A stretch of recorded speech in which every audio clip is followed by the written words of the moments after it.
This and other topics, Republican Senator Kay Bailey Hutchison of Texas.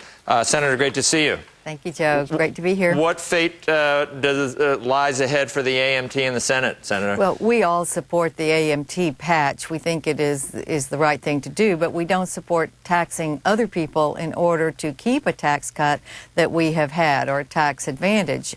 So we have turned this down before in the Senate, and we will again, I think. We had a spirited discussion yesterday. I don't know if you caught it, Chairman Rangel and Representative Bachmann. It was yes. It was actually pretty good TV. Right. What I keep hearing is that the president has consistently used the proceeds that will be generated by people that pay the AMT in budget calculations, and therefore Chairman Rangel says we got to pay for it someplace. If you're going to use it, we got to pay for it. Well, I don't think that you pay for keeping the tax structure as we have it now with new taxes. That's a tax increase, and we have an economy that is on the brink of a recession. We're not there. We're holding on, but new taxes are not the way to bolster our economy. What we need to do is keep taxes low, keep all the tax cuts that we have, and try to spur investment and jobs with the incentives that we have. So what would we cut? What do you propose that we cut? What would we need to cut, $60 billion or so? Well, we don't need to cut it. This would just keep us where we are now. The AMT would go into effect in the mid-40s. With the fix, we put it into the mid-60s, and that's even low, we think, because you shouldn't have an AMT. But we believe that you spur the economy by keeping taxes low or making more tax cuts. That was proven when we lowered the capital gains and dividends rate. The Democrats also want to raise that. That would, I think, put a freeze on our economic progress. So what we hope is that we can just keep the tax cuts where they are and not talk about paying for it by taxing someone else and therefore having an impact on jobs in America and economic investment that these hedge fund managers and the oil companies are making. I want to talk to you about the housing legislation too, but I don't know. You know, we have housing and we have oil, and I need to let's talk oil first, and ANWR and offshore and the things Senator McCain is up against at this point. You wrote a piece about ANWR, strongly suggesting that we open that up. The Republicans' presidential candidate is getting flack for just flip-flopping on offshore. If he goes and flip-flops on ANWR, he's got even a bigger problem, Senator. Well, Joe, you know, I believe in politics, when you see a crisis, you ought to be able to adjust and do what's right for the time.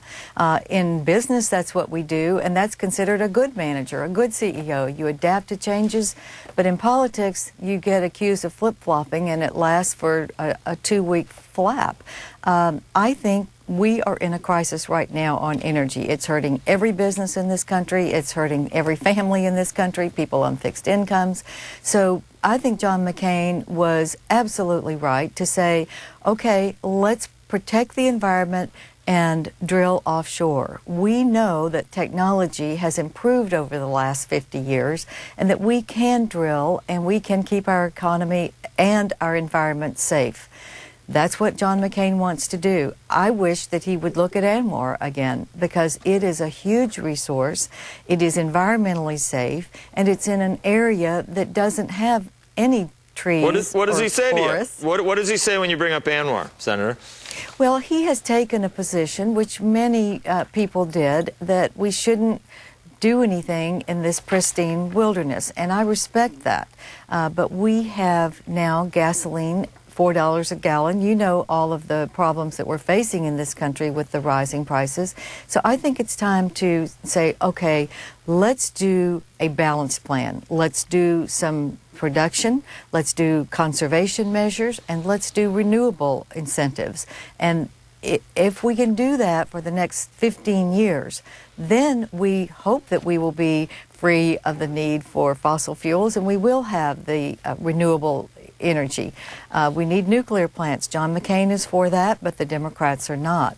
The Democrats have no production in their plans, and any common sense look at this will tell you that we will not get prices down at the pump without production. We will not. Okay, we have to go, so I'm trying to figure out how to ask both of these questions.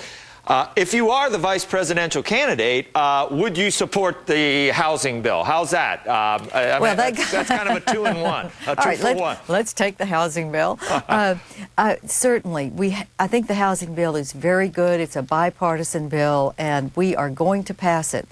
It will increase Fannie Mae's ability to back low-interest loans. We want to work this out with as little government bailout as we can. I think we're going in the right direction, and I think it will pass in the very near future. And any update we ask you every time, and I still see your name everywhere. Wall Street Journal is one of the leading people. Have you been?